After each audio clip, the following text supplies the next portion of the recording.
Well, hello everyone, and welcome back to the 48 Now desk. I'm digital host AJ Wiest, and I have a very special guest today on 48 Now, Chris Kattan. Chris, of course, will be performing at Levity Live here in Huntsville this Friday and Saturday. And Chris, the first thing I gotta ask, have you ever been to Alabama?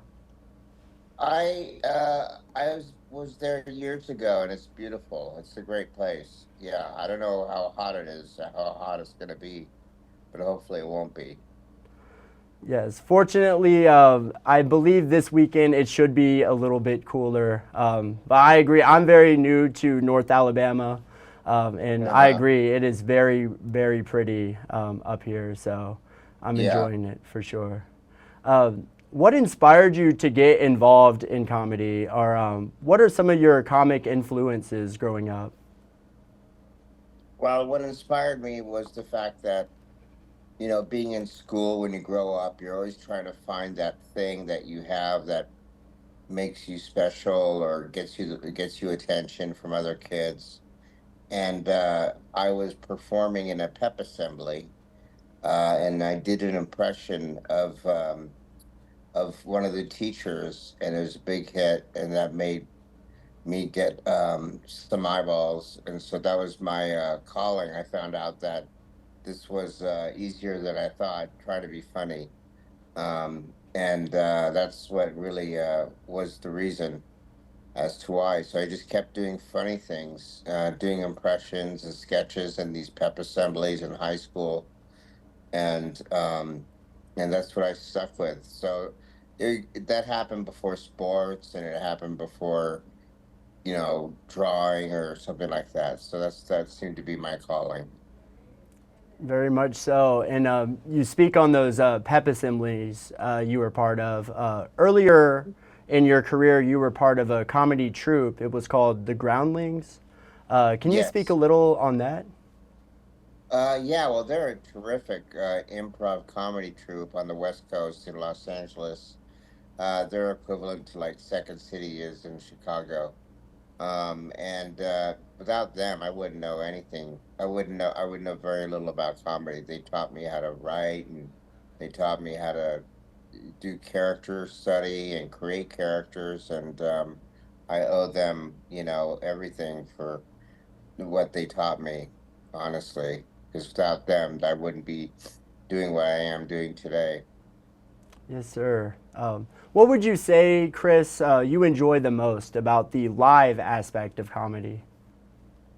Well, I do love doing it live. I mean, I did it live on Saturday Night Live for years, and there's a real energy that really that you can't explain. That's really strong, and that happens when you do stand up. You're obviously performing in front of a live audience, and my favorite part of doing stand up is doing crowd work and improvising sometimes. So that's what I enjoy the most. So when you come this weekend to the show, you'll notice that that there's there's uh there's a lot of connection between the audience and me. So that's what I like the most. Absolutely. Is that a how long did it would you say it took you to master like the skill of improv? Oh, I don't think I'll ever master it. There's so many people that are so much better at it than I am. I do it pretty well, but I'm not like a master at it. That's for sure. Um, but it took me a long time. I'm still learning. You're always learning until you pass away, really. No matter how much you already think you know. But I think improv is the way to create and to write and to come up with ideas, and it's the best way to do it, I think. Yes, sir. And you mentioned Saturday Night Live. Uh, Earlier in your career, you spent many years working on SNL. Talk about that experience for a bit. How did you first get that gig? Any notable memories from the early years? Anything like that? Well, at the ground, if it weren't for the Groundlings, I would never been seen and spotted to try out for Saturday Night Live. So I was given that opportunity, And Saturday Night Live were some of the best years of my life for sure. It was, you know, I was very fortunate for Lorne Michaels to choose me and to, encourage me to come up with ideas and write new characters and get me on air. So, yeah, it was some of the best years of my life, and the group was amazing. My cast was Will Ferrell and Tina Fey and Jimmy Fallon and Seth Meyers and Amy Poehler and Maya Rudolph and Molly Shannon and Will Forte and Fred Armisen and yeah, Tim Meadows. It was a terrific cast. I might be forgetting one or two here. Sorry. Um, and sorry, I just had egg drop soup, so I keep thinking something's coming out of my nose. I don't know why. You're all good.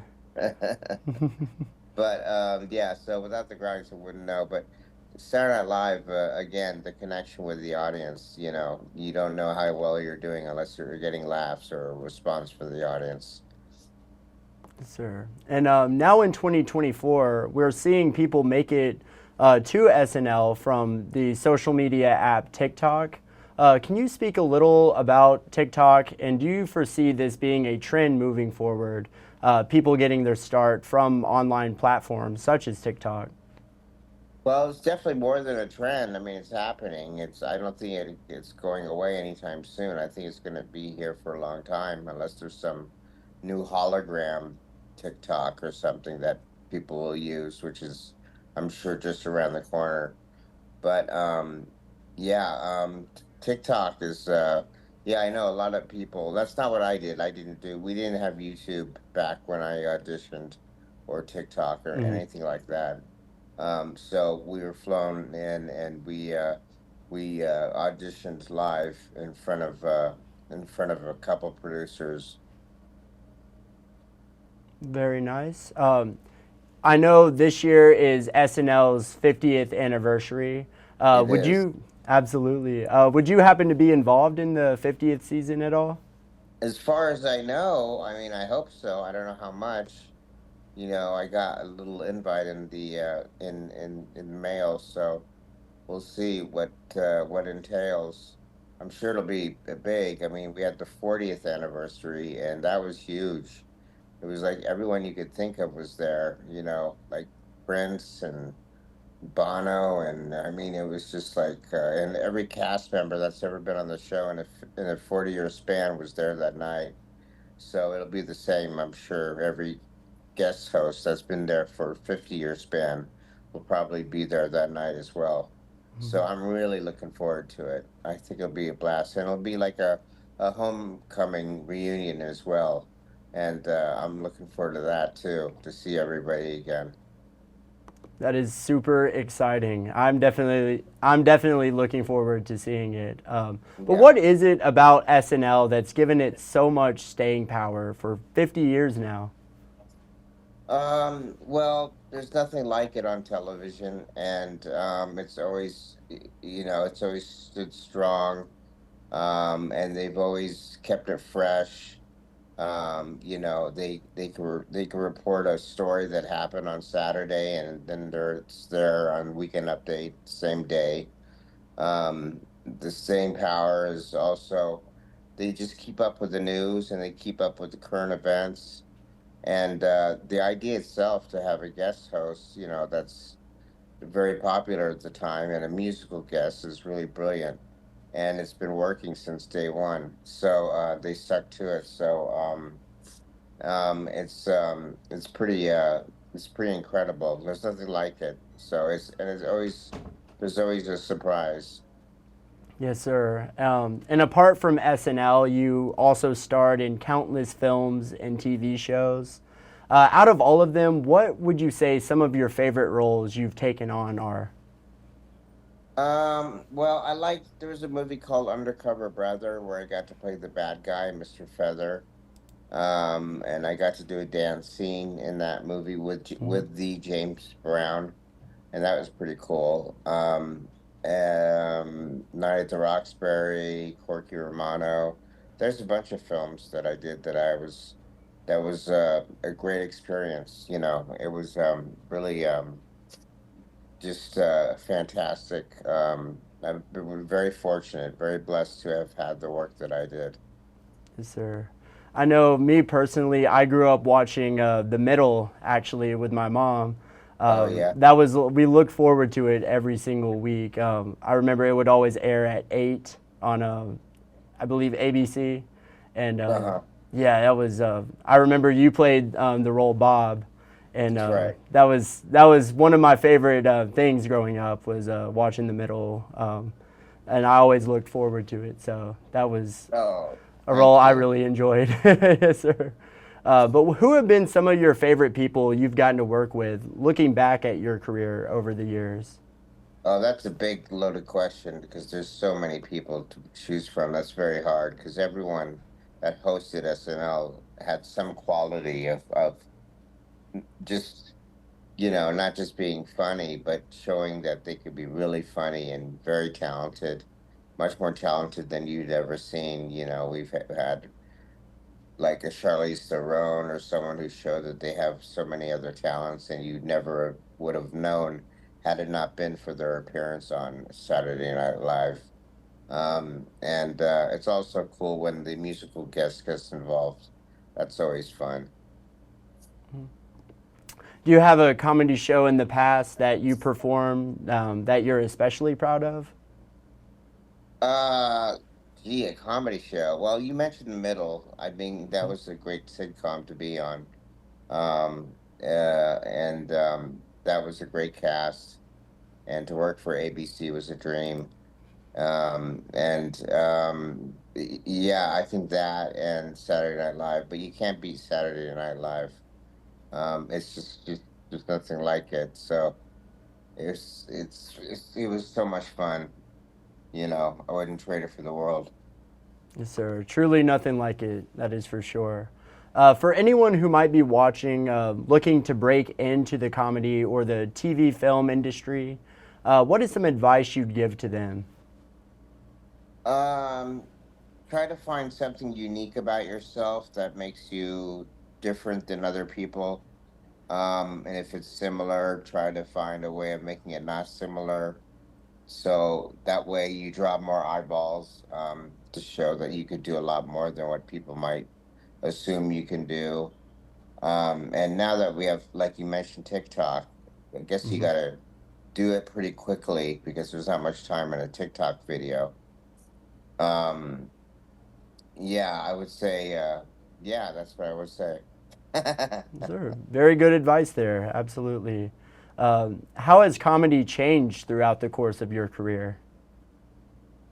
We got to keep up with politics. You got to keep up with current events, and you got to keep up with. That's really what you got to keep up with, and also, there's humor in things getting canceled, and you just have to be very careful now about what you say because there's a lot of people that could be very sensitive. We're all very sensitive, so just a general rule of thumb, you should just be very careful about any kind of, hurting someone's feelings. It shouldn't be negative, it should be positive. And it comes out just as funny, if not more funny, if you remain positive. Yes, sir. Are there any upcoming projects? I know you mentioned SNL, which I'm very much looking forward to. But any upcoming projects you'd like to plug? No, just have more shows. If you go to Chris Kattan Official, which is my Instagram account, Chris Kattan Official, you can go there and there's a link that you can see any upcoming dates of future shows. I'm pretty booked for the rest of the year, so there's a lot of places that may be very close to you that you should come and check out the show, because not all shows are exactly the same. They could differ from each other because of the improv. Exciting stuff. Well, Chris, that's all the questions I have for you. But if there's anything that I didn't ask that you would like to add, feel free. But Chris, thank you so much for coming in and Oh joining in with yeah, 48 Now today. Anytime. If you're watching at home, come on out to Levity Live this Friday or Saturday, or both. Come out to both at Levity Live and see Chris Kattan in action. Chris, thank you so much for joining on. You're welcome anytime. It's going to be a blast this weekend, so I encourage you to come. It's going to be hilarious. Yes, sir.